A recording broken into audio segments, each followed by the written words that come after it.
At Uncle Don Gun's camp in front of the big gate, there were two people, one tall and one short, cloaked in black from inside.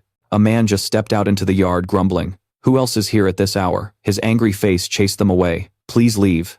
It's already crowded here, we can't take in anyone else. An older woman begged him, please forgive me. I really have nowhere else to go. She held out her hand, dirty and worn with a coin in her palm. Seeing the money, the man opened the gate and ordered, follow me. The white-haired kid beside the woman stayed silent. Just like that, he followed her. Night fell over the rundown place called the shelter. The man led the two upstairs. He opened a room. The room looked old. No one had cleaned it. Since it's late, I'll explain the camp rules and responsibility fees tomorrow. He wasn't happy. Now I'm off. The woman bowed deeply. Thank you. Thank you. She helped the kid onto the bed. Sit here. She took off the boy's hat gently. You must have had a rough time. The kid with green eyes. A round face looked up sympathetically. You must have had it tough too. The woman pursed her lips, sweat dripping down her temple. She stood, rubbed his head to comfort him. Just catch some sleep, someone will come soon. So try to rest today. The kid smiled obediently. Yeah, moonlight shone through the window. The kid slept soundly on the bed. The woman sat beside him, coughing a few times into her hand. When she lowered her hand, it was covered in blood. She trembled weakly, said, please, you have to be happy. After that, she collapsed straight onto the bed. The kid sensed something and woke up. He rubbed his eyes and asked the fallen woman, Helen, are you asleep? He realized. Helen didn't answer. Seeing the blood pool, he touched it and screamed. The kid knew Helen was gone, tears streaming as he desperately called her name, Helen. The camp manager couple stood outside the room. The husband angrily scolded, damn it, why die here and cause trouble? The wife sighed, asking, what should we do with that kid? The husband replied, since his hair color's like Bao Lai's, let him go with her, they'll look like a pitiful mother and son. Right, just then, Bao Lai arrived. Ah, Bao Lai, perfect timing. From today, take him with you to work. Bao Lai answered, yes sir. The manager couple left grumbling. After all, this isn't a charity, but since they were paired up, at least they'd make some money. Uncle Don Gaeheon's camp looked like a charity, a place caring for the homeless and receiving aid. In reality, it exploited kids under the guise of responsibility fees to make profit. It was a cruel place. The obedient kid sitting there reflected in Bao Lai's eyes. She greeted him. Hi, my name's Bao Lai. From now on, you'll stay with me. The kid stayed silent, his green eyes full of sadness. Seeing him like that, Bao Lai's face darkened. She sat beside him.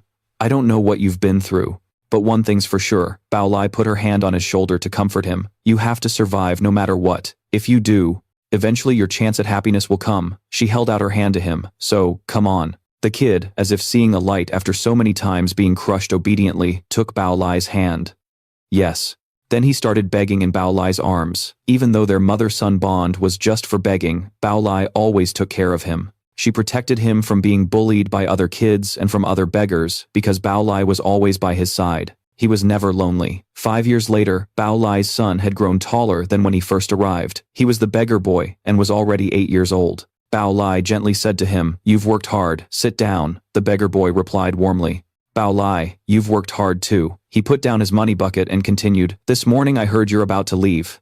Bao Lai seemed a bit down and answered him, yeah, I heard I'm going to work as a servant in some noble mansion.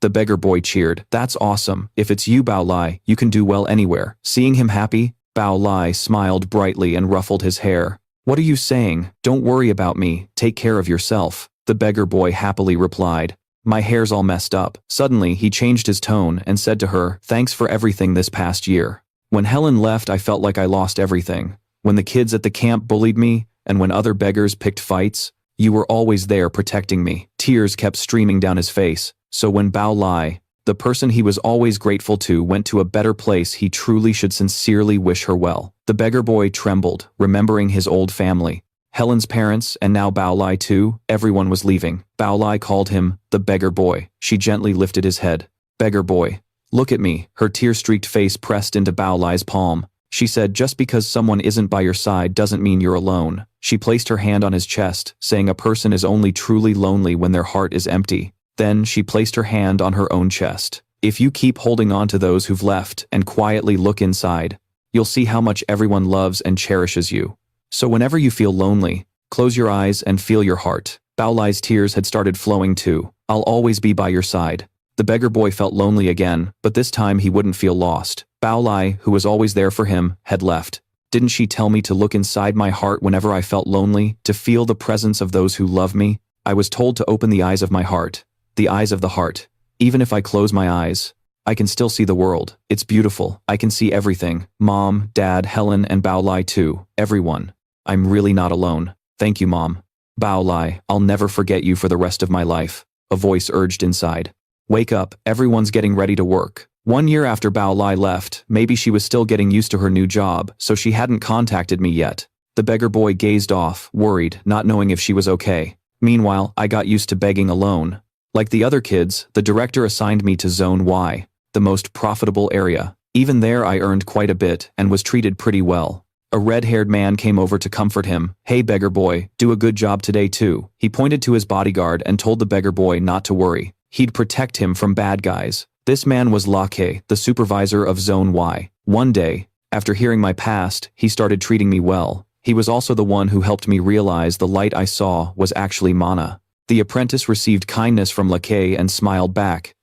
Yeah, Lake, today I'm counting on you again. That's because inside his body there's a dense cluster of light, and later I found out he's a mana-wielding swordsman. However, his mana has a rather murky glow. Mana is the energy source that creates everything in this world. Everything absorbs and releases mana through breathing. It subconsciously influences the world's flow. The dazzling light shone down but didn't bother the apprentice. Instead, he admired it. So beautiful. Among them, some, like Lake, can use mana in special ways through training called mana cultivation. He sat in the heart of the city, reflecting on what Lake said earlier. Lake told him not to think about it because messing up could be dangerous, but he could already see it. Just then, a kind passerby tossed him a coin. The apprentice smiled warmly, grateful for the kindness. Thank you, you really have a kind heart. Seeing such an adorable face from a kid melted the two kind girls' hearts. Oh man. The apprentice drifted into his subconscious. First, I gotta get used to seeing both the real object and mana at the same time.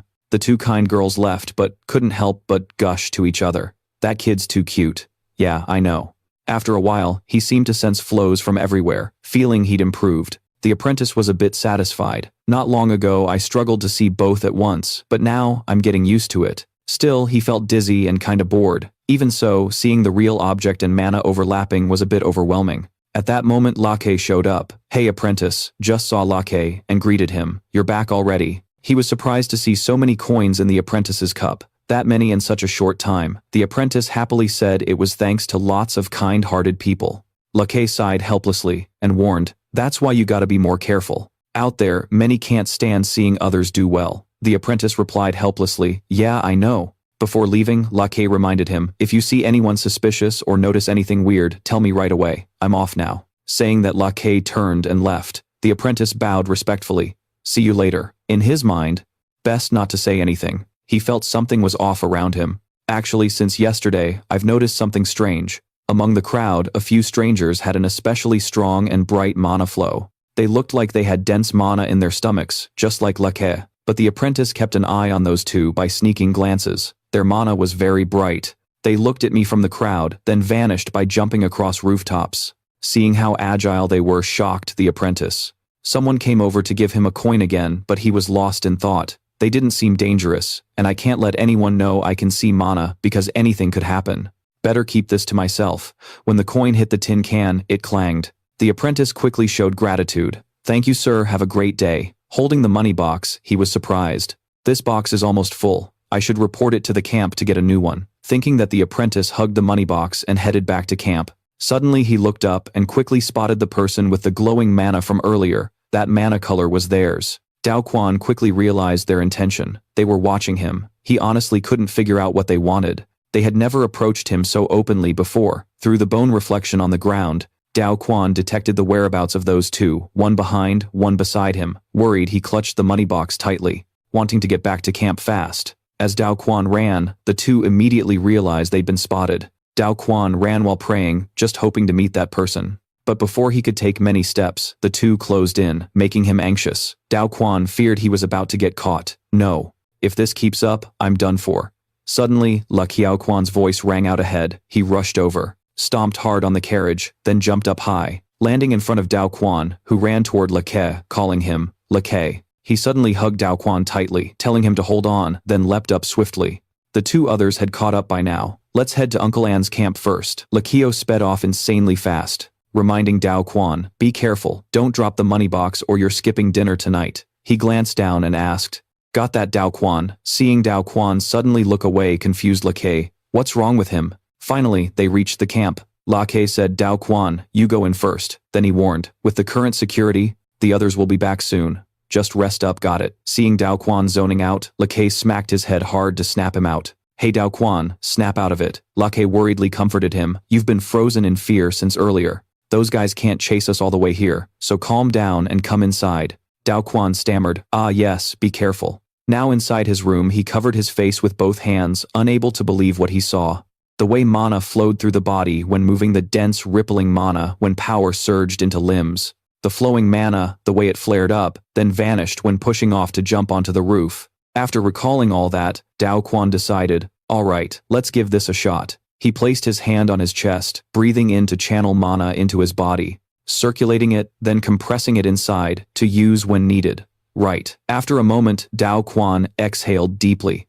Now I get it. How to use mana. Dao Quan clenched his fist with hope. I want to try it right now. Outside, two kids were chatting. What's going on? No clue, but I heard the other dorms got called back too. The supervisor, hearing the noise inside, knocked hard on the door and told everyone, quiet down all of you. The supervisor explained, you're probably wondering why you were called back so suddenly, but don't worry. It's nothing serious. Then he instructed everyone that after each area leader finishes their checks, everyone would return to normal duties. They just didn't know when that would be, so everyone should stay orderly and remain in their rooms. After giving these instructions, the supervisor called Dao Quan over. Dao Quan quickly replied, yes sir. The supervisor's expression turned serious as he announced, pack your things.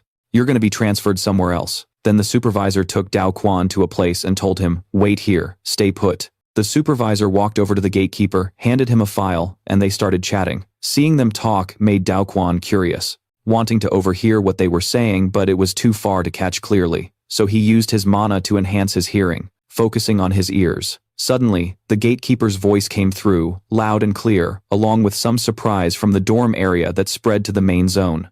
A kid who used to beg for food. Hearing that, Dao Quan felt a sting inside. The supervisor explained, that's what I heard. I think the director kinda likes him, probably because of his looks. The gatekeeper agreed with the explanation. Yeah, that makes sense. The supervisor rubbed his neck and sighed, probably wanting to keep him safe within the compound. Plus, something happened today too. The gatekeeper asked, confused. You mean the Alliance side? The supervisor confirmed. Yeah, I heard it's connected to two people who ran away. Hearing their conversation made Dao Quan even more curious. The Alliance has two escapees. He quickly realized who they were talking about. Could they be referring to those people? While he was lost in thought, the gatekeeper called Dao Quan over. Hey kid. The sudden call startled him, and he answered yes. The gatekeeper waved him over. Follow me. He trailed behind the gatekeeper, like a shadow passing stairs, until they reached a room. The gatekeeper knocked quickly, then opened the door and called out for Ami. Dao Quan stepped in and was shocked to see who was inside. The gatekeeper quickly introduced the girl to Dao Quan. Hey, starting today, she's gonna take care of you. This is Ami. Then he introduced Dao Quan to Ami. And this is Dao Quan from the dorm.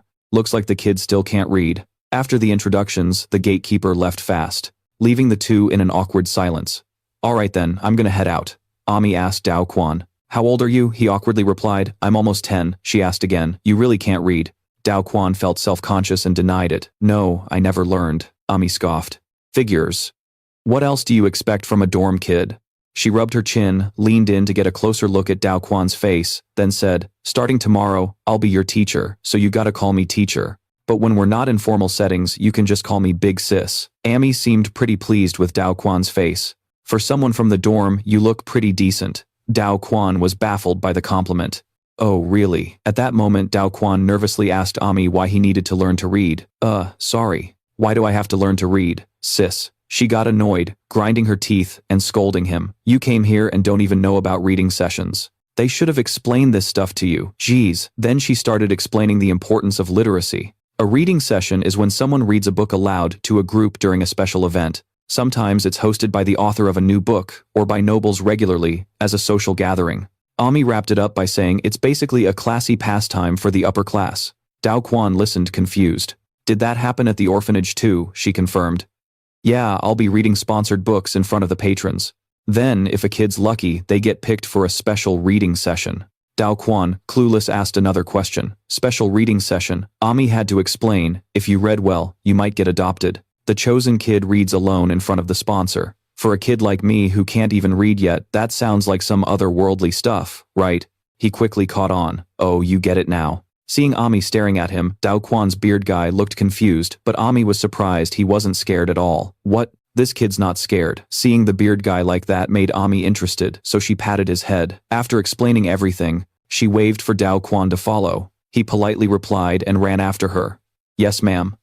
Ami took Dao Quan to a room and introduced him, saying he was from the dorm area. Don't cause trouble, get along with everyone. Then she pointed to a neatly arranged bed. The bed in the far left corner is yours. Got it. Before leaving, Ami reminded him, don't make a fuss. Yes, ma'am. Dao Quan was a bit surprised when he saw a locker to put his stuff in. A personal locker, that's new. At that moment, a kid from the room called out. Hey, are you really from the dorm?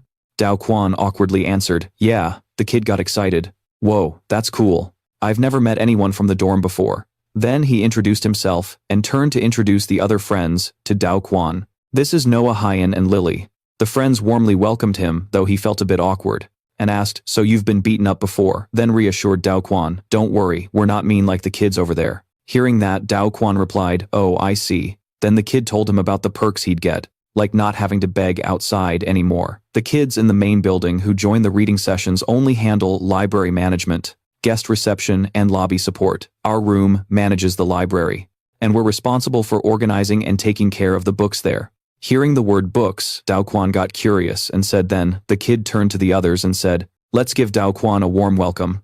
Welcome, Dao Quan. We're glad you're with us. That night, Dao Quan lay in bed but couldn't sleep. He kept thinking about what Bao Lai said. Inside those books, the whole world of knowledge is there. Really, Dao Quan's a curious kid, so he's definitely gonna love it. Dao Quan was genuinely excited. I really want to read books. He slowly closed his eyes, barely believing his wish was coming true. Bao Lai. The next day, Dao Quan started his reading journey. First, he tackled the easy books, and then they all lived happily ever after. In Area 1, after Dao Quan finished reading and closed the book, Ami's voice rang out. Dao Quan, she shouted, telling him to bring out the books he read today for inspection. Yes, ma'am. Ami started checking to make sure he wasn't slacking off. Golden Pig's Precious Belle. Fluffy Bride. Suddenly her expression darkened, making Dao Quan worried. Ami's face showed she was impressed. Enough fairy tales, let's move on to the novels in Area 2. You did great today. Receiving the compliment made Dao Quan happy. Thanks, Amy. Then he started to wonder, could it be just my imagination? His eyes lit up bright. Now I can read books in Section 2. Dao Quan asked, Amy, can I hang around a bit longer to read before heading back to the dorm? She casually replied, go ahead. Dao Quan headed to Section 2, feeling excited. Section 2, where all the grown-up books are, definitely has a lot of cool stuff. He found every book super interesting. This one looks dope, and this one too, plus that one over there. While searching, Dao Quan spotted a book with a different cover. The title was The Birth of the Kingdom of Grabton and the Alliance. Curious, he flipped it open and thought, so that tiny remote place is where I live. Dao Quan got totally absorbed in the book. One of the Grabton micro-kingdoms won after a war, and the world was reorganized into a system of a kingdom plus 6 autonomous micro-kingdoms. Later, to prevent war and keep social order, the king founded an organization. That organization was the Alliance. They fought for peace and stability for over 200 years. They were supposed to be the good guys. Dao Quan got super curious. So, why did someone like La have to run away? Could it be that Anne was bad news, but he got along with the local overseers? Clearly, Anne and the Alliance didn't have a good relationship. And for some reason, Anne was hiding what happened that day. Dao Quan was really curious, wondering what they were covering up. After finishing, Dao Quan put the book back. His mana kept spreading out around him. Dao Quan tidied up while controlling his mana, then finally stopped. Yeah. Dao Quan looked up deep in thought. Though not perfect, yet moving while circulating, mana was getting easier to control. Usually when doing chores, Min would sit and breathe mana calmly, but things are different now. I've trained to circulate mana while moving. That way I can move and operate mana at the same time. Even while reading, Dao Quan placed his hand on his chest, feeling puzzled, but the mana density didn't increase. Why does the mana keep spreading instead of gathering? It's a bit disappointing, but I'll try little by little, step by step. Meanwhile, Amy gathered everyone. A middle-aged woman standing next to her smiled brightly. All right everyone, today. Then she pondered, who should we pick today? Looking at today's situation, After a moment, she picked 3 people, Lily, Noah, and Dao Quan. Being chosen suddenly caught him off guard. Yes, ma'am. She stepped up to Dao Quan and said, you can't bring him. The person who just stepped out of the fairy tale book wasn't allowed to join the reading session. But then she suddenly cupped his face, affirming one thing, if he's there, he'll definitely stand out. So today, just observe and feel the vibe first. Dao Quan bowed, showing gratitude. Thank you for caring about me, Deputy Director. Seeing his understanding, she praised him. Good job. After she finished choosing, Amy clapped to grab everyone's attention and announced, all right, those called. Change your clothes and gather in the lobby. The kids, seeing Dao Quan getting noticed right away, grumbled and talked trash. Just finished reading the fairy tale, and honestly, isn't this a bit unfair? Theo wanted to call out the others right away. But before he could finish, Dao Quan stepped out, wearing a standout outfit and looking absolutely stunning. Theo walked over to compliment him. Dao Quan, you look super handsome, seriously standing out. Receiving Theo's praise, Dao Quan politely replied, thanks. Theo was pretty cool too. Ami instructed Dao Quan, you can sit over there. Yes, ma'am. Right then, all 10 chosen people sat up straight. Ami reminded them, everyone get ready, the guests are here. Immediately some ladies entered through the door. One girl suddenly recognized Dao Quan. Oh my god, is that really you? So, that's when you got the money. Dao Quan showed gratitude with some kind words. Thank you. The madam is truly a kind-hearted person. The girl was surprised. Oh wow, Dao Quan quickly recognized her and greeted politely. Hello. Nice to see you here. I always remember and appreciate your help that day. The girl happily asked back, how have you been lately? I'm really glad to see you again. At that moment, the chairman ran over curious. Oh wow, Miss Caroline, you know my Dao Quan. The girl smiled and explained, that kid's name is Dao Quan. I saw him begging at the Brie intersection last winter. Caroline's face lit up excitedly when she saw Dao Quan. Oh my god, if that's the case, can Dao Quan read this book today? He was already adorable back then, and now he's even better looking. The chairman politely responded, thanks to Dao Quan's support, he's learned how to read here. Caroline pulled out a book and asked Dao Quan's opinion. Oh wow, then can we ask Dao Quan to read this book today? The chairman stammered, Dao Quan only planned to sit and listen today. Caroline quickly showed disappointment. Really, that's too bad. I really wanted to hear his voice reading. Seeing her disappointment, the chairman quickly suggested, then, would you like to try reading the last chapter as a test? Caroline excitedly agreed, yes, of course. I'd love to. Let's do that. After a moment, Dao Quan's clear angelic voice started reading aloud. I never thought we'd meet again like this. I didn't try to remember, but that image kept flashing in my mind. I don't even know why I feel this way. It just happened naturally. I didn't mean to, it's just that my heart seems to ignore reason. So I decided to say it. I like you. After hearing this, the ladies all looked pleased. Oh so, while reading, Dao Quan was channeling mana into his voice. He continued reading before the Duke's gentle confession. Fo was flustered, not knowing what to do, even avoiding looking him straight in the eyes, trying to dodge that gaze. Dao Quan was a bit surprised as every sound echoed clearly, the soft sighs, tears rolling down, cheeks gentle biting of the lower lip, and the different heartbeats of each person. Dao Quan felt it all, and kept reading to entertain the ladies. After hearing the story, Dao Quan read, Caroline expressed her satisfaction. The moment was magical, a beautiful storytelling session. He quickly bowed to show his gratitude.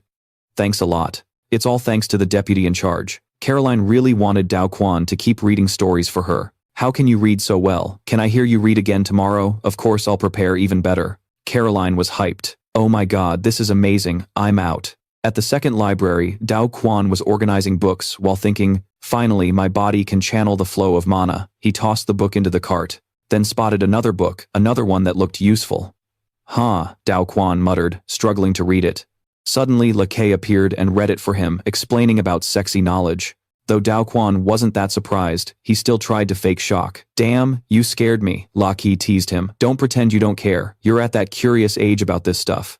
Dao Quan was puzzled. What's up? Lakay smiled, brightly, denying anything. Nothing, just heard you caused a ruckus at the charity reading today, right? Too bad I missed it live. I heard you were reading at the library, so I came to check you out. Dao Quan wanted to get back to work. You're on duty anyway, save it for later. Lakay remembered. Yeah, I've been a bit busy lately. What's up? You worried about something? What's going on? Lakay squatted close to Dao Quan. Remember those guys who chased you? They're causing trouble again. I'm planning to deal with it through management. Dao Quan immediately understood it was the Alliance. Then he smiled brightly, trusting Lakay completely. If Lakay steps in, those guys will learn some manners. Lakay was happy to be trusted like that. What? Then he grabbed Dao Quan's cheeks and squeezed them. Hearing you say that really puts my mind at ease. Too bad I can't come to your reading tomorrow.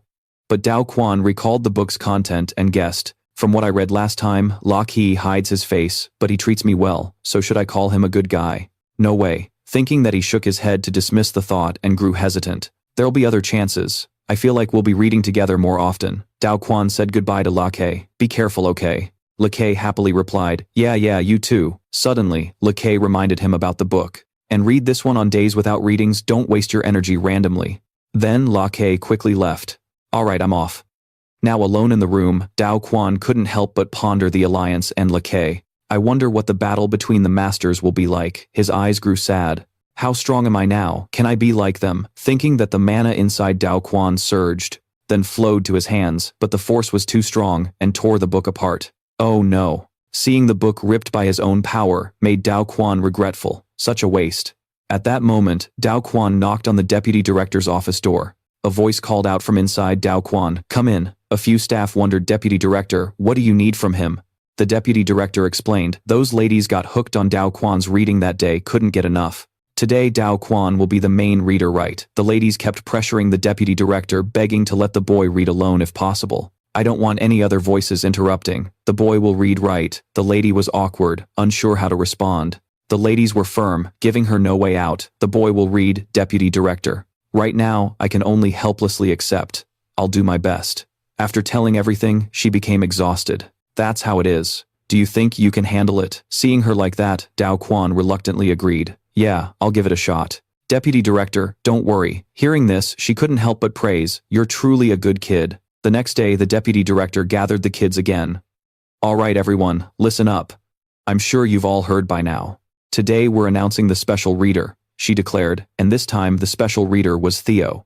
Theo was surprised. Me, the deputy director confirmed firmly. That's right. Everyone, let's congratulate him. Theo glanced at Dao Quan, feeling confused. I thought it would be Dao Quan. Dao Quan also clapped for Theo. Congrats, man. Theo thanked Dao Quan. Theo suddenly smiled humbly. You read that well, you'll definitely get somewhere good soon. Take care.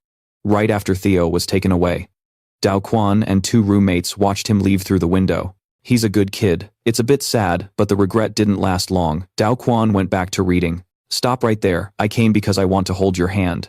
Missing Hung is unavoidable. And there's still a lot I haven't said, but I'm too busy reading for everyone who comes to me. The deputy director scheduled Dao Quan's reading sessions, feeling a bit worried. Today you have to read both morning and afternoon. You good with that? He asked unexpectedly. So that means 2 sessions. She took off her glasses helplessly, but couldn't do anything else. It's gonna be tough. But what can we do? Everyone wants to hear you read. Dao Quan smiled brightly, feeling truly grateful. I'm happy everyone likes it. But the deputy director was curious. Dao Quan quickly put on a puppy dog face, begging her. Every time I finish reading, I feel mentally drained. Can I go outside to get some fresh air during breaks? She leisurely agreed. All right, go ahead, but don't go beyond the backyard, okay? Dao Quan happily replied. Got it, thanks. Then he went for a walk around the grounds, finding a breezy spot. Dao Quan started exchanging mana with the outside. He opened his eyes, feeling and marking the positions of muscles, joints, and bones, as described in the book, connecting them with lines like tracing blood vessels along the path, sending mana flowing through. The key is the willpower to move mana through the body, not just intention, but strong will. Suddenly mana power exploded in one corner, then absorbed into Dao Quan's body. He clenched his wrist and breathed out. Whoosh. Everything else was fine. The real issue is mana density. Is the problem with the container my body? Though he wanted things fast, Dao Quan stayed determined. I shouldn't rush. More important is making sure I don't have weak spots using mana like others. When La carried me to the hideout, I was almost able to walk on my own. Even the Alliance couldn't keep chasing. They must be exhausted. Seems like there's a common weakness using reserve mana. Dao Quan fell into thought using reserve mana. Yeah. He asked himself. Is there a way to use outside mana as if it's mine? I emitted a sound soaked in mana. Right. With that sound, I even pushed back outside mana. Dao Quan grabbed a leaf and kept thinking. If I think about it carefully, it'd be doable if it had weight or shape right. Just as he thought that, he activated his mana, and instantly mana enveloped the leaf. That confirmed all the theories Dao Quan had laid out were spot on.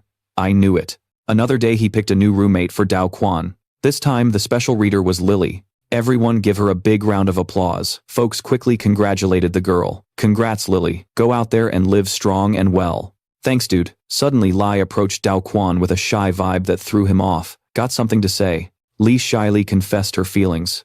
Dao Quan, actually, I like you.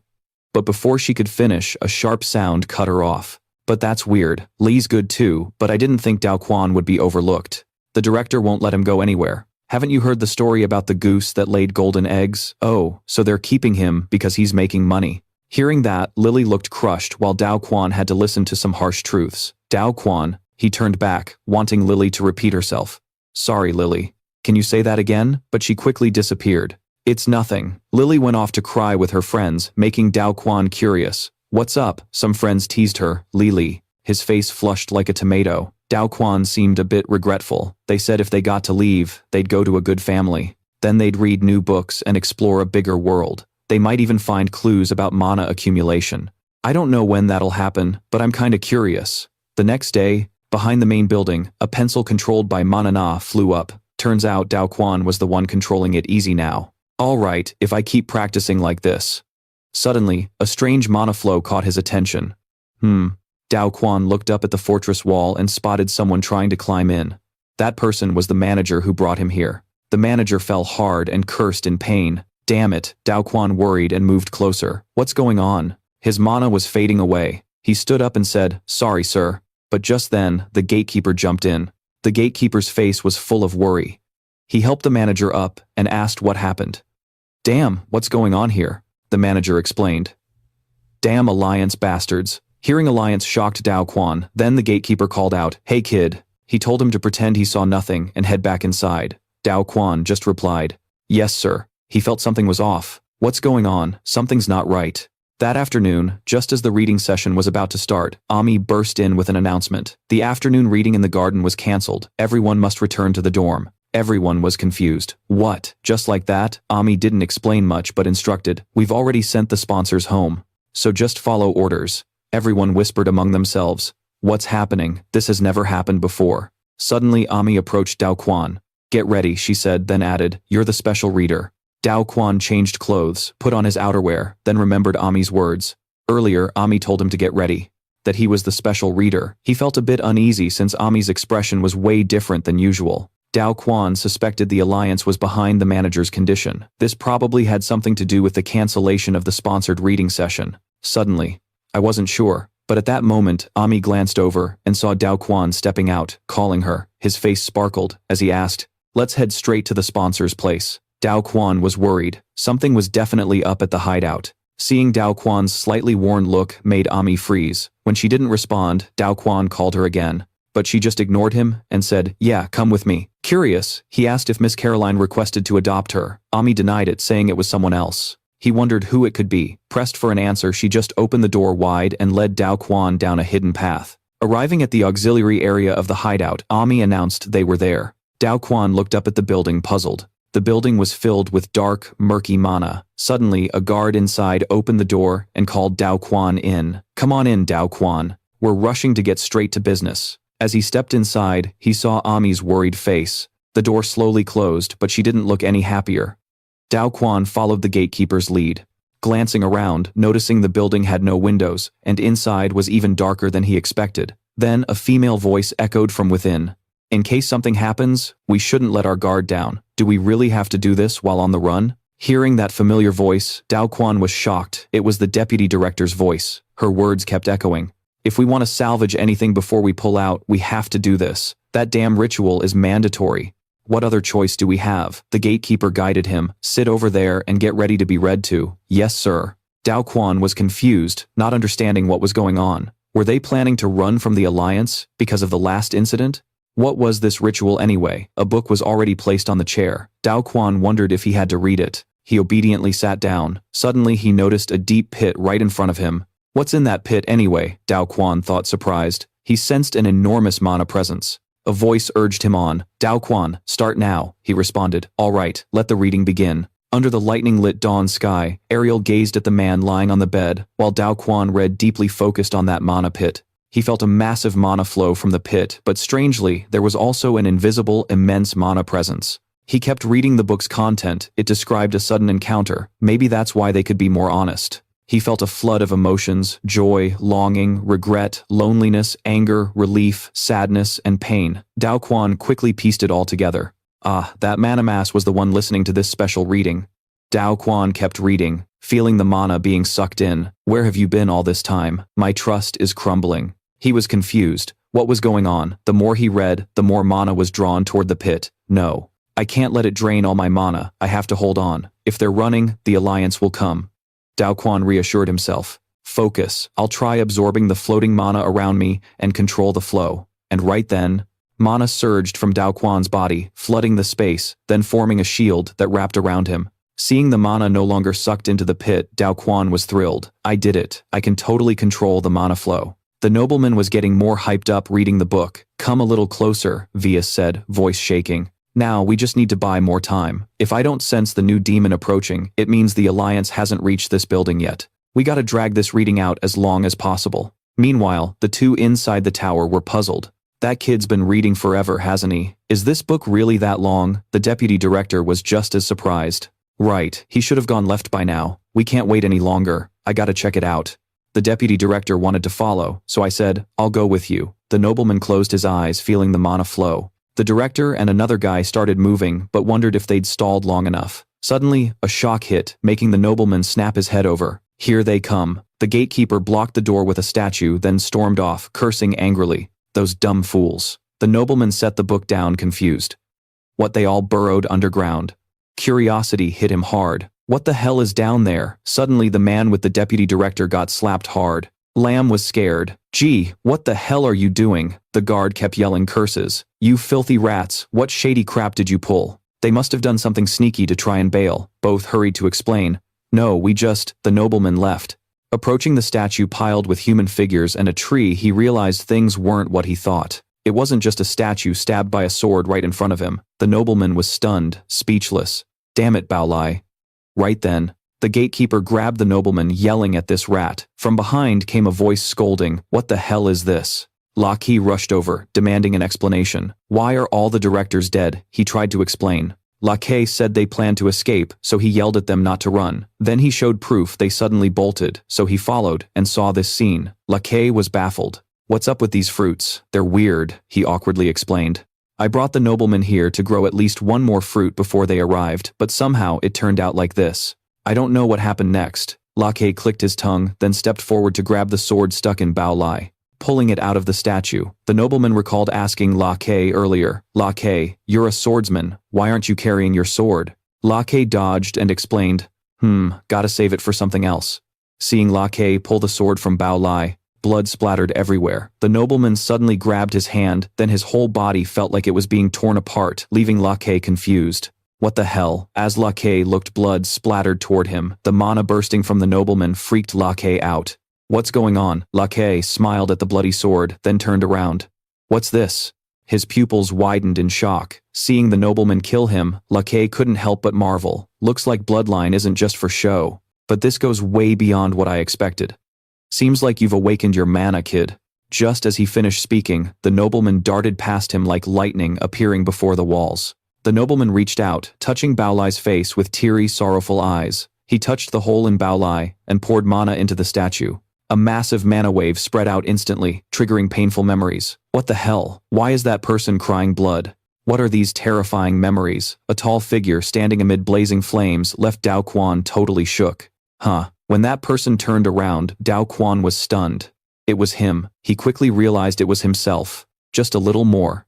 Dao Quan almost reached out, but some force seemed to hold him back. No, just a bit more. I don't know what it is. But something's slowly sinking in. That warm, familiar mana I've missed. This memory's right. I'd forgotten it. Back then, Bao Lai's words kept echoing in Dao Quan's heart. Dao Quan, you're only truly lonely when this place is empty. If you keep those who've left in your heart, it means you're not really alone. If you hold on to those who've gone and quietly look inside, you'll see how much they cared and loved you. How do you look inside your heart? Close your eyes and feel it. Close your eyes and look into your heart. Ah, Mana's telling me. Don't lose what's precious. Even if time stops, memories and love for Mother Bao Lai remain. When two hands clasp tight, it's eternal. Just as he escaped those painful memories, Lakei's voice echoed in Dao Quan's ears. Looks like that tearful reunion's over. He stabbed his sword at Dao Quan's neck, threatening him. Dao Quan, waiting's getting boring. Lakei tried to mess with Dao Quan's head. I just want this because it's you. I want to take you away because you're way smarter than you look. Then he slung his sword over his shoulder. Everything's gone off track because of those idiots. But whatever, might as well ask. Wanna come with me? Lakei offered Dao Quan a second choice. Or plan to die quietly, killing you's a waste. With your skills, you'll be useful sooner or later. You're wondering where we're headed.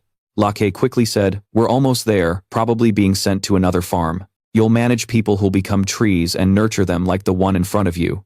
You'll work under me.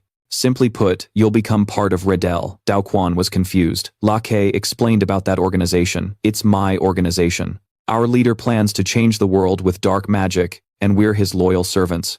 Dao Quan asked, his gaze darkening. You created that tree. Seeing Dao Quan's hungry look, Lakei scoffed, his face full of mockery. You think I have that kind of power? I just enjoy watching the works of the high priests. He asked again, so are you coming? Time's running out. Dao Quan quickly shook his head, refusing. I'm not going. Lakei's face darkened. Then suit yourself. No sooner had he said that than he swung his sword to finish him off. But Dao Quan quickly blocked it with mana, surprising Lakei. What, I can't lift my sword? Dao Quan asked Lakei again. Did you kill Mother Bao Lai? He immediately replied mockingly. So what if I did? Planning revenge, Dao Quan unleashed mana, declaring, if that's true, I won't let you live. Seeing that massive mana burst startled Lakei. What the hell? Then Dao Quan swung mana in his hand, slashing Lakei, causing him to clutch his stomach in pain. Dao Quan calmly said, I told you to dodge.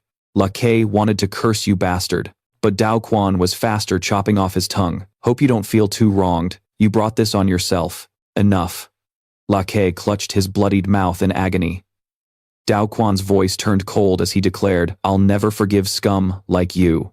No sooner had he spoken than he ruthlessly finished off Lakei. Then Dao Quan bowed his head, looking downcast, but quickly snapped to attention. Spotting movement, a streak of light was descending the stairs. It wasn't just one or two people. The man ordered, search the entire area thoroughly. Don't miss a single spot. The whole group responded clearly and promptly. Roger that. The vice captain, this man is Oscar, deputy leader of the Alliance Faith Squad. Oscar's sharp eyes immediately locked onto Dao Quan, a kid. He praised the kid's talent. Interesting ability. An artifact concept, huh? Dao Quan exclaimed in surprise. What? Oscar asked again. You learned magic from Riddell. Seeing no hostility from Oscar, Dao Quan explained. Magic, I've never studied it, and I'm not from Riddell. Hearing this, Oscar grew genuinely curious about this kid he'd just met. Never studied. Then what about your mana? Dao Quan quickly replied. I taught myself. Oscar immediately doubted it. That's impossible. But looking into Dao Quan's eyes, he reconsidered. It didn't look like a lie. Though skeptical, he let it slide. He introduced himself to Dao Quan. I'm Oscar, deputy leader of the Alliance Faith Squad. What's your name? Dao Quan quickly and politely introduced himself to Oscar. I'm Dao Quan. The Faith Squad handles intel and reconnaissance using the Peaceful Heart sword style, right?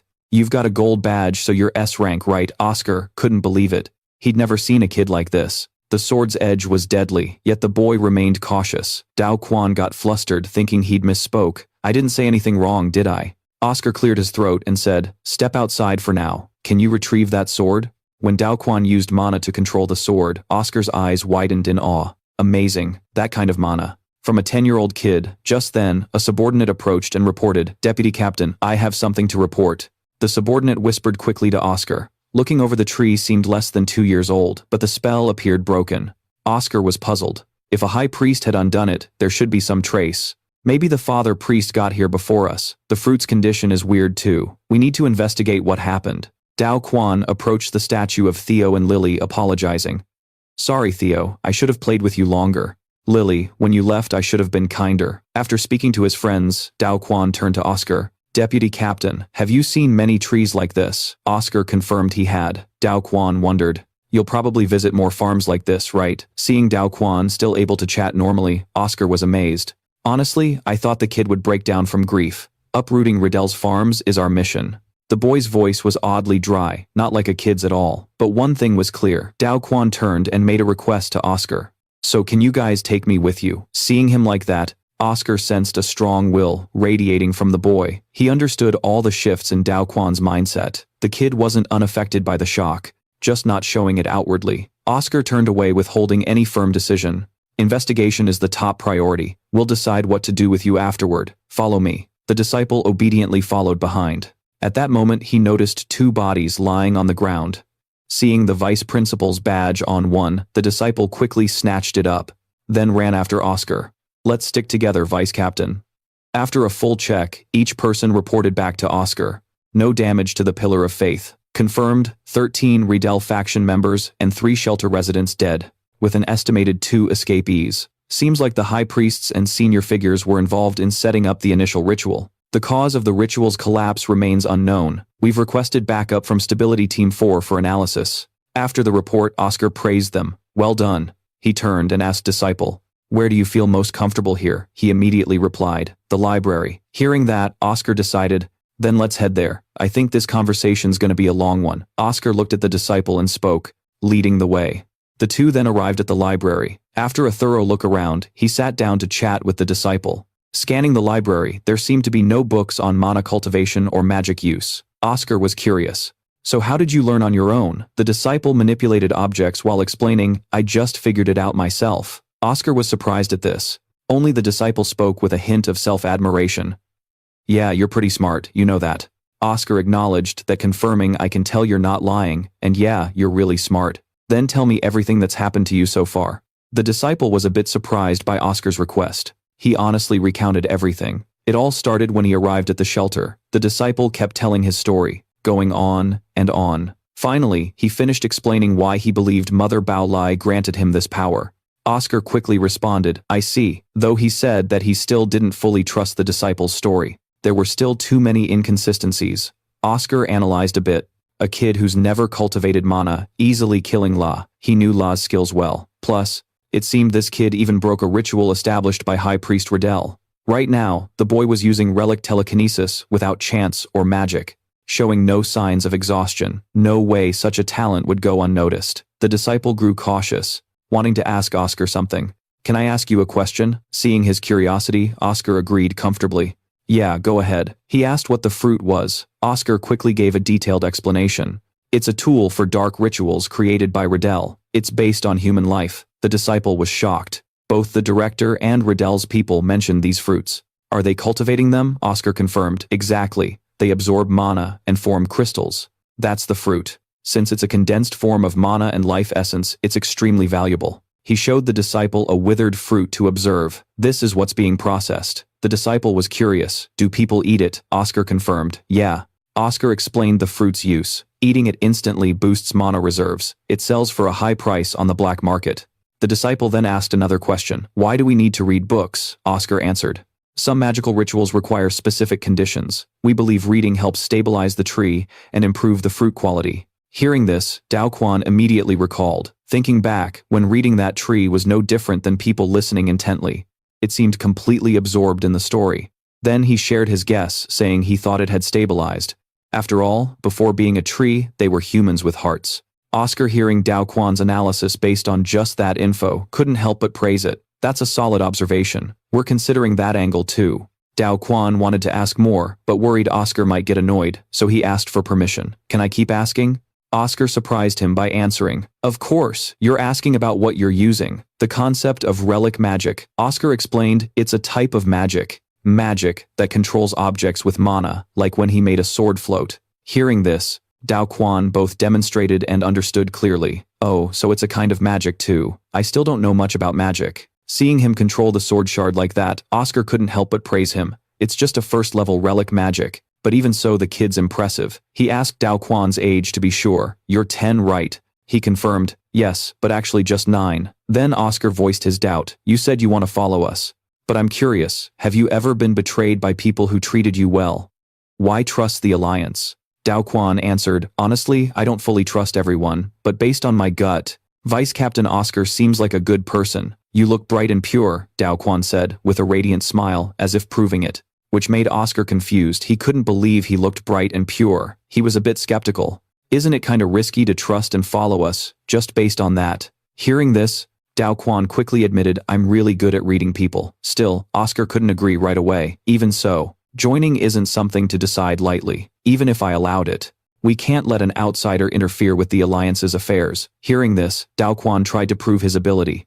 I'm capable, sir. I can use both mana and relic magic. Oscar quickly voiced what Dao Quan wanted to say next. Listen carefully, Dao Quan. You have qualities more important than just ability. Hearing this, his mood sank, turning gloomy, making Oscar feel guilty and try to clarify. No, Dao Quan, I don't mean you have a problem. He gave a more objective explanation. It's just that making exceptions isn't easy, plus you're still too young. Dao Quan really didn't get it, and asked, is age more important than ability? This question really stumped Oscar. Of course, the boy's magical talent was nearly genius level. No denying he'd defeated and shouted down others, but that's another story. Still, Oscar didn't want him joining the Alliance because it's super dangerous. No matter the power, the Alliance always faces tons of decisions mostly based on rich experience, and experience grows with years lived.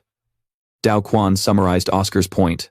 Because I lack both, you mean I'm not mature enough yet? Oscar didn't mean to be harsh. I'm not saying it's that extreme, but he turned away and said, not exactly, I've only talked to you for a few hours. Oscar, feeling powerless, accepted it. Alright, consider this a trial interview. He quickly asked, why did you kill? He just grabbed my head. Dao Quan immediately explained the reason. He killed the director and his wife that way. Then acted like he was going to crush my head next, so I couldn't wait. Oscar's words came out.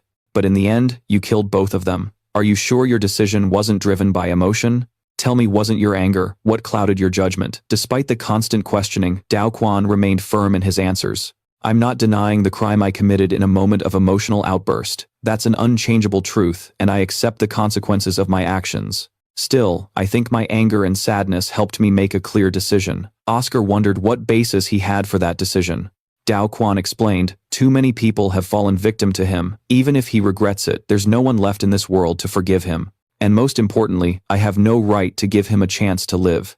At this point, Oscar asked the critical question, but do you have the right to kill him? Dao Quan clenched his hands firmly because he took many lives. So I think that's the only fair thing to do, and I have the strength to do it. The boy became gloomy and remorseful. Still, the fact that he decided to kill remains true. If anyone tells me to take responsibility for that, I won't deny it. Oscar continued questioning. So was it really necessary to kill him? Dao Quan confirmed something that surprised him. Someone had to do it. His eyes lit up as he asked back, isn't that why the Alliance exists? Oscar didn't know what else to say after hearing that. The Alliance is an organization founded to carry out missions with core goals based on supreme values. But in reality, the ideal the Alliance pursues is a place where just looking up at the sky makes you feel at peace. A world of peace and stability, where hope still flickers. Even for future generations, it's a goal that might never be fully achieved.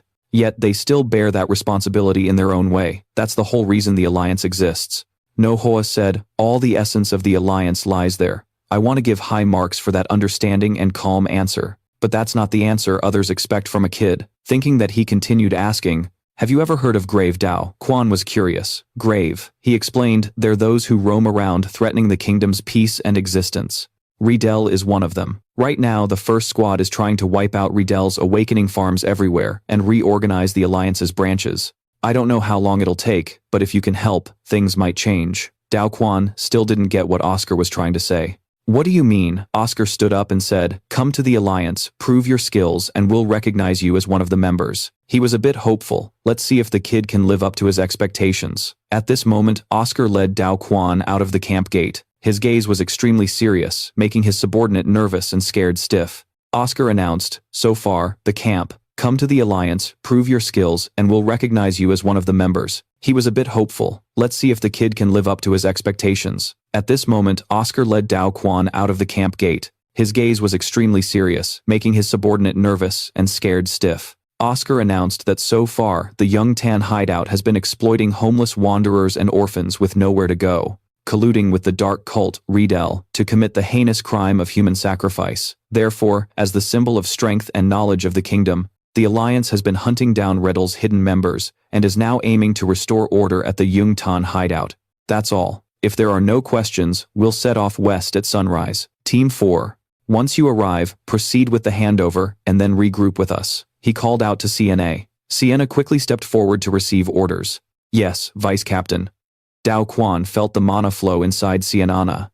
The mana flow looked like rippling waves, and seeing him staring like that made her confused. Oscar introduced Dao Quan to Sienna and entrusted her with the task. This is Dao Quan, a witness from the Young Tan scene. Escort the boy safely to the Alliance. She bowed and accepted the order. Understood.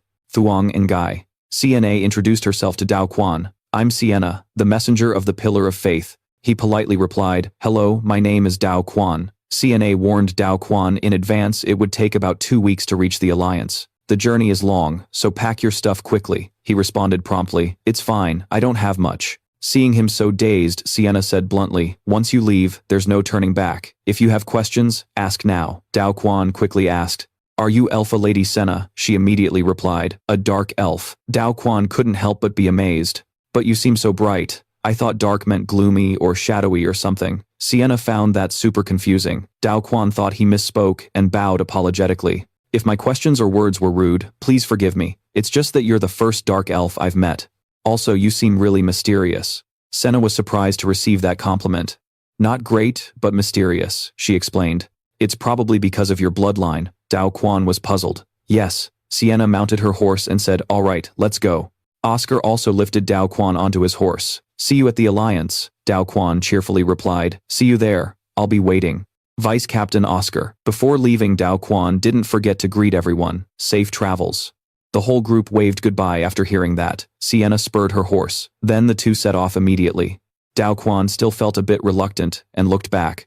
After riding a bit, they stopped to make a fire and rest. Sienna fumbled around for a bit, then gave Dao Quan something. Here, take this. I think that sword blade could use a sheath. Dao Quan, receiving the gift, recalled Sienna's fumbling and was surprised. I wondered what she was doing while setting up camp. Turns out she was making this. He smiled brightly with gratitude. Thanks, Lady CNA. She quickly said she didn't like that form of address. Lady CNA sounds weird. Dao Quan then asked Sienna about changing how they address each other. Can I call you sister? He asked. She replied coldly, a bit embarrassed. After a moment, Dao Quan finally attached something to the sheath which made CNA curious. He smiled and explained, I'll be joining the Alliance soon, so I'll call you Senior. Sienna looked at the badge he pinned on the sheath, then blushed and looked away.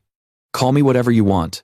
Dao Quan continued handling the sword blade. Suddenly, Sienna looked over and praised him. Your ability is really special. Dao Quan was confused by the unexpected compliment. Suddenly, Sienna glanced over and praised him. His ability was truly something special. Dao Quan was baffled to suddenly receive a compliment. So what's up, Captain Oscar said. It's artifact magic that moves objects. She's sure of it. Yeah.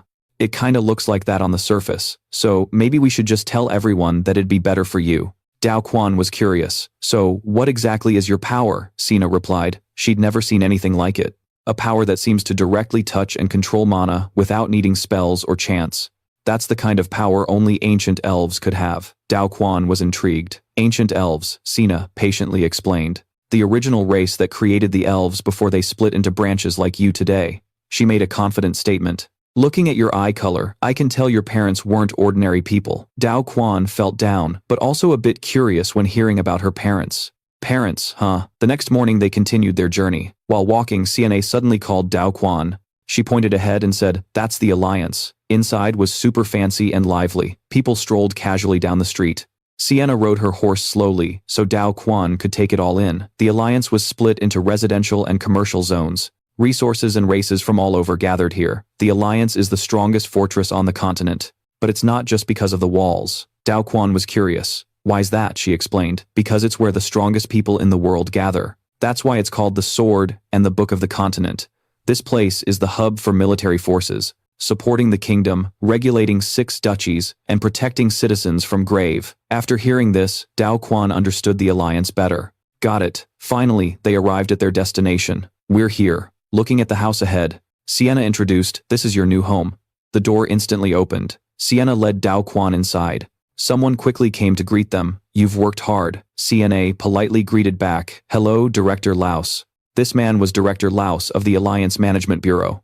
Lagat quickly recognized Dao Quan. You must be Dao Quan, he asked. Can I have a word with you for a moment? Dao Quan nodded after hearing this. Then, Lagat led Dao Quan into a fancy room. Stepping into such a bright place made Dao Quan sigh in awe. I felt it before, but this place really is bright, the hub of military forces, right? He recalled what Sienna said earlier, that's why it's called the Sword and the Book of the Continent. This place is the hub for military forces. supporting the kingdom, regulating 6 duchies, and protecting citizens from grave. Dao Quan stared at Legat, curious about his power. Among all the people I've met, he's the brightest and strongest.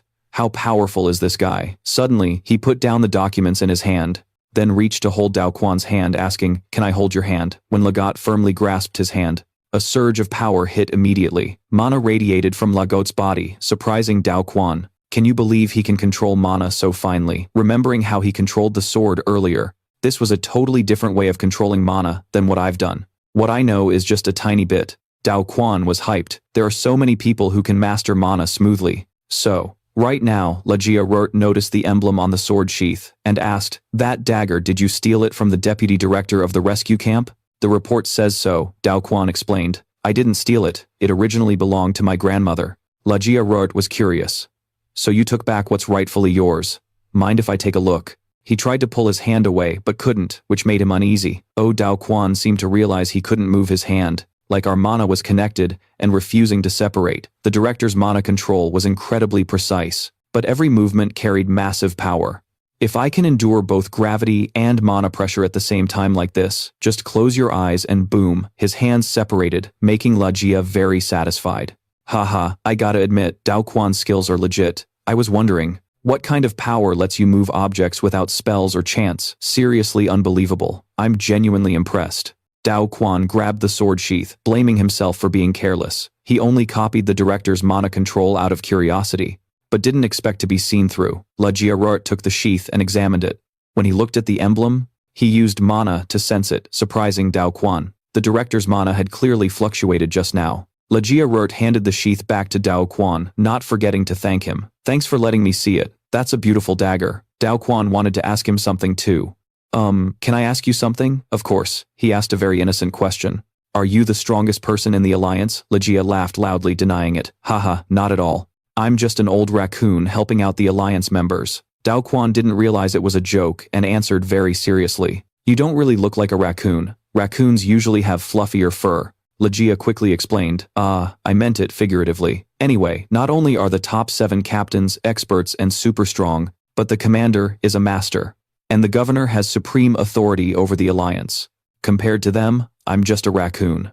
After answering Lajia, Rurt asked again, "So, do you have any more questions?" Dao Quan quickly replied, "No, definitely not. If I have more questions, can I come see you again?" He kindly patted his head and agreed. "Of course, just remember to schedule an appointment next time." Lajia Rurt's head pat and agreement to meet made Dao Quan happy. "He's awesome. Kind and strong. I like him. Thanks, Director. I'm really glad to have joined the alliance." At that moment, Cien led Dao Quan to a door marked 3. "Dao Quan, this is your new home, the Alliance Academy." Dao Quan was puzzled.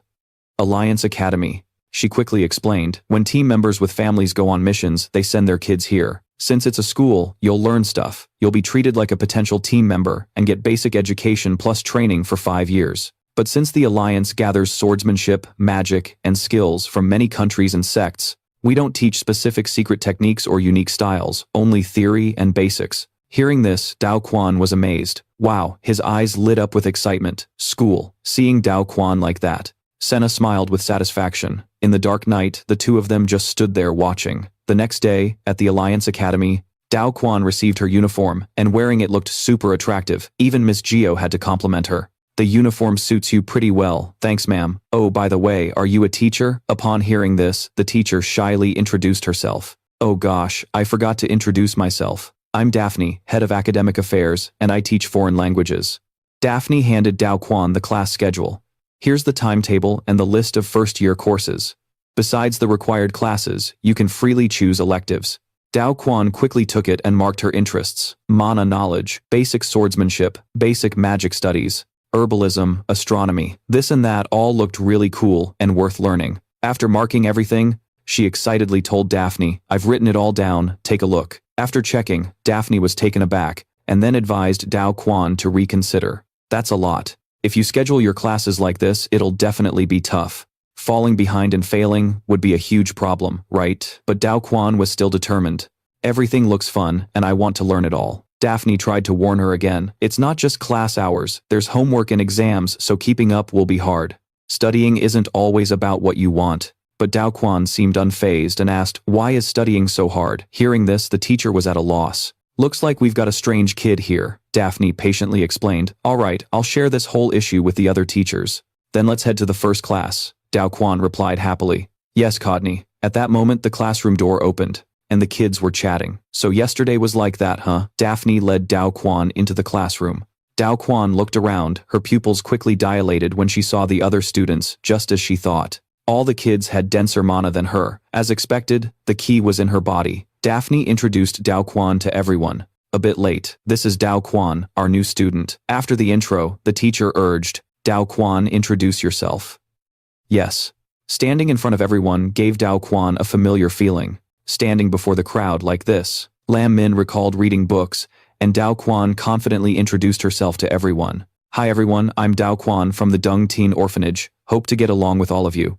Dao Quan's words and charming face seemed to captivate even Miss Daphne. The teacher quickly snapped back to reality. "Stay focused. I was spacing out listening," she said. "All right, well done. Go sit in that empty spot." "Yes, ma'am." Dao Quan stepped down and quickly took a seat. The teacher began the lesson. "All right, today we'll read a fairy tale on page 24 of the literature textbook," she asked with interest. "Dao Quan, can you read?" Dao Quan honestly replied, "Yes, I learned at the orphanage." Hearing this, Daphne decided, "Then let's hear Dao Quan's reading voice." The whole class echoed, "Yes." Dao Quan flipped the book and was surprised. She recalled what she had read before. Let's see. "The earwig is never lonely. Belle the wise one. Enjoying the delicious droppings of the golden pig. The hairy bride. When I was still at the orphanage, that's not the hairy bride." The fairy tale story finally had Miss Ami checking herself. Dao Quan started reading the book aloud to everyone. The girl had tried every method to get rid of the hair growing on her knees, but the more she plucked, the thicker and more abundant it grew. He wondered why he had such a terrible expression when seeing this book on the final test. Could it be that he subconsciously empathized with the girl with invisible hair hiding the truth that she was part of Riddell? No, that's overthinking. Unless he met Ami again and heard it straight from her, he'd never truly know how she felt. He thought people were more confusing than studying. Dao Quan kept reading, no longer feeling down, which made the girl behind him listen intently too. After Dao Quan finished reading, everyone was surprised and applauded. Whoa, even the whole class was shocked. The teacher marveled at the extraordinary kid who just enrolled. After thinking it over, Dao Quan was quickly surrounded by the girls chatting. Everyone was showering him with praise. "Dao Quan, your reading just now was amazing." It was the first time I'd heard Miss Daphne praise someone that much. It was like the words came alive. Receiving those compliments, Dao Quan politely thanked everyone. While walking, Dao Quan suddenly sensed mana and quickly looked up. He saw the girl from before, sitting behind him. Suddenly, he remembered something. It had to be her, the girl who appeared in the tree vision. She stepped forward, wanting to shake hands and get to know Dao Quan. "I'm Soapy Pobel, class president and student rep. Nice to meet you." Dao Quan responded politely. "Yeah, let's do our best together," Soapy asked. "Next class is an elective. Which one did you pick?" He answered right away. "I signed up for basic swordsmanship." Hearing that, she quickly confirmed her earlier guess. "I thought so. You've got a dagger at your waist, right? So you want to join the alliance too?" Dao Quan got a bit flustered. "Well, actually, I just signed up for all the electives." Then Dao Quan voiced his question. "But do you really have to learn swordsmanship to join the alliance?" He felt wielding a sword wasn't really his thing. Suddenly, Soapy stared at Dao Quan with a weird look, making him confused and wonder, did I say something wrong? Finally, the group arrived at the swordsmanship elective class where the teacher was already waiting. He shouted loudly, "Hurry up, first come first served." The students froze for a moment, then dashed forward, leaving Dao Quan puzzled. His kind buddies reminded him, "Dao Quan, we're running ahead, try to keep up. Don't get left too far behind." Still not fully understanding, Dao Quan quickly realized everyone was using mana. Not just him, but all the kids here. With that thought, Dao Quan sprinted forward, leaving the two guys behind. Who's that? They're insanely fast. Even Soapy glanced over while running, quickly recognizing who the speedster was. Dao Quan, she couldn't believe it. That speed was unreal. He passed everyone in a flash. While running, he laughed out loud, his whole face lit up with joy. "Catch me if you can, guys." He felt pure happiness, sensing mana surging all over like this. The students were freaking out. What the hell is going on? Everyone watch out. Hearing that blood-curdling scream, the teacher looked up to check it out. Seeing Dao Quan leading caught him off guard. Is that the new kid, running fast with mana? He rubbed his chin a bit skeptical. Didn't expect that tiny kid to run so fast. Maybe he's been training mana for a while. He decided to keep a close eye on the kid. The teacher shouted, urging the students, "Keep running, don't stop. I want to see who lasts till the end." The group, tired but determined, answered in unison, "Yes, sir." After finishing the run, the group lined up in 4 even rows. Dao Quan showed no sign of fatigue. Actually, he looked pumped, jogging with friends while using mana. They did this every day at our school. Sophie beside him noticed he didn't sweat a drop and wondered, is he even human? She recalled. Even though she had passed him, he caught up and ran a whole lap ahead of her. Running like that, yet he looked totally unfazed. Seeing Sophie staring, Dao Quan flashed a bright smile back. "That was fun, right, Sophie?" She hesitated, then replied, "Yeah, just like I thought. He's a demon." The teacher stepped in front of Dao Quan and asked, "Rested enough?" He introduced himself. "I'm Diego Sanchez, and I'll be teaching you basic swordsmanship from now on, Dao Quan." Dao Quan smiled and replied, "Looking forward to your guidance, Teacher Diego." Diego pointed to the wooden swords nearby and said, "Now let's get serious. Grab those wooden swords." The kids, still tired, groaned at more training. "Hey, I want to rest a bit more." Diego crossed his arms and warned, "Quit acting like a kid." Then he noticed Dao Quan and urged, "Go get your sword. What are you waiting for?" Dao Quan awkwardly explained, "I just remembered when Lakiem attacked me, so I'm kinda hesitant to hold it." Diego watched Dao Quan's expression and asked, "You scared of the sword?" Dao Quan stayed silent, almost confirming the question. Suddenly, Diego placed a hand on Dao Quan's shoulder to comfort him. "Swords are dangerous, so it's okay to be careful." Still, Diego acted like a true teacher, explaining and guiding Dao Quan, "But it's just a tool. It only reflects the heart of the one who wields it. The sword shows your true self. So face it head on." Encouraged by Diego's words, Dao Quan reconsidered. "It's just a tool." He questioned himself, if La had used a stick instead of a sword, would he hate the stick too? Thinking that, he gathered courage and stepped toward the swords. He picked one up thinking he didn't want to be a master swordsman. But that didn't mean he should run away. With that thought, Dao Quan swung the sword, surprising Diego. Diego felt a bit regretful, sensing Dao Quan had the potential to be a great swordsman. Too bad his will was a bit weak. After everyone grabbed their swords, Diego gathered them and said, "Now, we'll spar. Use any style you want, just fight with the will to defeat your opponent." He paired Dao Quan and Sophie for fairness. The winner would face each other. They quickly exchanged glances. Sophie was shocked to be paired with Dao Quan. Fighting Dao Quan was equally surprised. Facing Sophie, the classmates whispered below, "Together, even if Dao Quan manages to run away, sword fighting is still super tough, right?" the girl confidently said. "Of course. The Pobol clan's swordsmanship is famous all over the kingdom." Teacher Diego, acting as the referee, spoke up. "Start whenever you two are ready." Right then, Sophie was already set in a battle stance. Her determined gaze caught Dao Quan off guard. He watched Sophie's grip on the sword. He'd never really seen true swordsmanship before. But hers was like a solid rock. It didn't feel shaky like before. Dao Quan looked at the sword, wondering, "So, that's good swordsmanship." At that moment he seemed ready to hold the sword defensively with confidence. Well, might as well use this chance to learn. Seeing Dao Quan's stance surprised both Diego and Sophie. His attack and defense were flawless. The girl couldn't believe this was Dao Quan's first time holding a sword. So steady, who'd believe he was a total newbie? Sophie was determined not to lose either running or sword skills. "This is for me and the pride of the Pel clan. I absolutely can't lose." Just as she thought that, Dao Quan suddenly charged at Sophie, catching her off guard. Dao Quan was equally surprised. Managing to dodge her sword, he started calculating where Sophie's next strike would land. Then Sophie lunged forward. From what Dao Quan observed, she aimed for the chest, then the shoulder, and finally the head. But all those moves were completely blocked, making Sophie scared and attack more fiercely, pushing Dao Quan back. But he quickly charged in, swinging down a strike when Teacher Diego's voice stopped them. "Hold it." Dao Quan was surprised. And Sophie was breathing heavily too. She realized the sword had stopped even before Diego's command. Not only that, it was like he'd read all her moves. Sophie wondered how far ahead he could see. Finally, she decided to concede. "I lost, but let's fight again." Dao Quan smiled brightly at that. "Yeah." After a moment, praise echoed. "Dao Quan, your match today was seriously impressive." It was Sophie. She kept marveling. "Who'd have thought you were that good? Even on your first time holding a sword, you must have some natural sword talent." Dao Quan humbly explained. "The first 2 times were just luck. I totally lost the last 2. Sophie seemed to really like Dao Quan.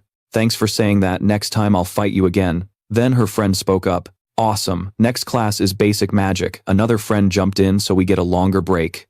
Dao Quan was curious and asked, why is magic class considered a break? His friends looked stunned, then quickly explained, the teacher's good, but no matter how good, magic is still super hard to learn. He asked, if magic's so tough, why would any teacher teach it? His friend was shocked. Dao Quan didn't know anything. Dao Quan, you seriously don't know anything, the friend started explaining. The basic magic teacher is a former honored commander and now head of the magic department. Professor A Thought entered the magic classroom. The door swung wide open. Professor A Thought walked in solemnly under the gaze of all the students. Sophie whispered to Dao Quan, that's Professor A Thought. Remember what I told you earlier, right? He used to be an honorary commander, and now he's the head of the magic department. Dao Quan was super hyped, seeing that his mana master A Thought was even more legit than the director, wondering just how strong the top dog in the alliance could be. That's when he finally spoke up. Teacher, I heard there's a new student joining today. Dao Quan stood up and greeted him confidently. Hey, I'm Dao Quan, and starting today, I'll be in this class. Master A Thought introduced himself back to Dao Quan. I'm A Thought, your basic magic instructor. Noticing the students' looks, he added, well, for some of you auditing this class, this might be a pretty boring lesson. Dao Quan shot back honestly. But I'm aiming to be a mage and join the alliance. Master A Thought smiled brightly, praising him. That's the spirit, kid. Now I want you to understand a harsh truth. But Dao Quan, do you realize the path you're chasing is even tougher than swordsmanship? Dao Quan remembered what some friends had said earlier, harder than swordsmanship. Is that why he reacted like that just now? Dao Quan answered honestly. No, I don't know why. Master A Thought wanted Sophie sitting nearby to answer. Sophie, why don't you explain this one? The girl quickly chimed in. To master magic, you need not only deep knowledge but also a heavy toll on both mind and body. Even if you have special talent in magic, you won't be recognized as a top-tier mage without at least 10 years of practice. Master A Thought confirmed this. Exactly, which is why it's super tough to join the alliance right after graduation with magic. Dao Quan quickly fell into deep thought. Just being a top-tier mage isn't enough to be a frontline fighter. At best, they become a backup member like us. To be an active frontline member, you need to be close to rank 2. In that case, Dao Quan calmly asked again, so just reaching rank 3 magic before graduation is enough? Master A Thought's eyes widened in shock. He asked Dao Quan, do you even know what rank 3 means? The boy stammered, no sir. I don't know much about magic. Hearing that, he turned and started teaching. Can't blame you for stumbling into this by chance. So I'll take this chance to teach you. Why is swordsmanship the core of the alliance? And why is magic increasingly seen as an academic pursuit of knowledge and intellect? Now here's the formula to recreate a rocket. Anyone see what's wrong with this formula? Dao Quan quickly recalled those symbols. That looks like the formula I saw near the pit, and these ones look strangely complicated. What does it say? His eyes locked in, listening carefully. Master A Thought pointed at the board. Understanding the students' confusion was natural, so don't get discouraged. Though it looks complex, rockets are some of the most basic magic, and higher-level magic goes way beyond what you can imagine. Right then, a flame suddenly flickered from the symbols. Dao Quan was surprised but noticed something was off, unstable. Even though it was fire, it looked like it was about to melt and vanish. Master A Thought kept teaching, but this formula is super sensitive. Even after draining all my mana, one tiny mistake can make everything collapse. He added a stroke with his hand. The flame instantly blazed stronger, leaving the students totally amazed. Finally, he concluded, that mages have to analyze the entire formula again just to find a single mistake or to make even the tiniest change. Patience and basic understanding won't cut it. To turn a fire rocket into a fireball, it not only demands way more mana, but also puts way more strain on both mind and body. And that's not all. Compared to swordsmanship, magic hits its limits faster. Anyone know why? At that moment, Sophie quickly raised her hand to answer. She explained that although both use mana, channeling mana into a weapon as an aura is way more efficient than manifesting it into magic. Teacher A Thought praised her. That's right, Sophie, good job. Because magic consumes a ton of mana, it puts a heavy burden on the body and mind. Dao Quan had been scribbling notes with her pen all this time. His explanation echoed in her ears. Its power depends on the mage's mana pool. Dao Quan finally realized it was exactly as she thought. If a mage's strength is proportional to their mana, then with her relatively low mana, using high-level magic would be super tough. But if I study the magic casting process and related phenomena, can't I still use stronger magic? At that moment, Teacher A Thought asked, what do you think is essential to cast this magic, Dao Quan? Dao Quan quickly replied, the formula written on the board, sir. He erased the formula on the board, both confirming and denying. Right. But you can't handle such a long formula every time you cast magic. Is that why? Usually this huge amount of info is drawn as concentric circles. It's commonly called a magic circle. Dao Quan quickly connected it to the symbol engraved on Director La Ji's body. Is that also a magic circle? She raised her hand to ask. Sometimes people engrave it on their bodies, right? Teacher A thought explained. They do this to cast commonly used spells faster. After hearing that, she fell silent, then pondered. It's like a symbol. If the formula is an equation and the magic circle is the symbol. Dao Quan immediately asked, so is the key to casting this spell translating the formula's language? Teacher A thought, was stunned, and asked, why do you think that? Dao Quan explained, the formula you wrote on the board looks like a blueprint to manifest a fireball. If we consider the magic circle a symbol, then speaking aloud must be part of its language, right? He broke into a sweat, speechless, thinking she's just a freshman. Yet she's grasping concepts only veteran mages usually get. Teacher A thought immediately praised her. That's an impressive answer. Well done, placing the right words in the right spots, that's the essence of chanting. Every word, when infused with mana and spoken aloud, carries equivalent power. We call that the true name, or incantation. Like this, he summoned a fireball, then continued explaining. It's not just the arrangement of carefully chosen words, but also non-verbal factors, like tone, speed, and emotional state, that all connect. Dao Quan paid close attention. It's like reciting poetry then reflected. Thinking back, no performance has ever moved me this much. Dao Quan was totally focused, like he was reciting poetry, and then lost in deep thought. Honestly, no performance has ever hit me this hard before. So it turns out this isn't an easy mission at all. After going through all the theories, Teacher A thought asked again, wow, I thought you were already scared of magic. You still determined as ever? Dao Quan confirmed. Yeah, actually, I'm even more interested now. Teacher A thought praised good. In the next sessions, we'll start studying ancient languages. I'll hand out a book to each of you. So try to think about the essence of these ancient scripts.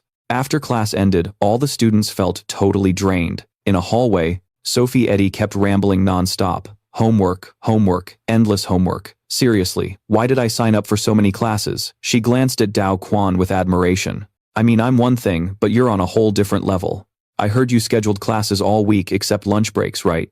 Dao Quan nodded. Yeah, studying is the most exciting thing. Sophie felt a bit overwhelmed. You're kinda annoying, you know that. Sophie wondered. Hey Dao Quan, where's your room? Dao Quan immediately pointed down below. Second, room at the end of the hall. Sophie quickly said, oh, you share a room with Lucas. Dao Quan got curious. Lucas finally said goodbye to both. Alright, see you tomorrow. Yeah, good night. When Sophie got back to her room, Dao Quan focused on homework. Then thought, these characters are complicated, but after decoding them, we understood how to build the formulas. Since I can't use powerful magic with Uncle now, maybe I should create magic that suits me better. After a while, Dao Quan actually created a fireball. Done, I did it. Even with trial and error. If I dismantle and restructure the formula like this, it controls the flame. Then suddenly his eyes opened, and he passed out on the floor. Outside, it was already late at night when his roommate came back. Seeing Dao Quan lying unconscious on the ground, he was confused. What's going on? Why is he sleeping here, Em? Seeing Dao Quan passed out on the ground was confusing. What's up? Why is he sleeping here? Em asked.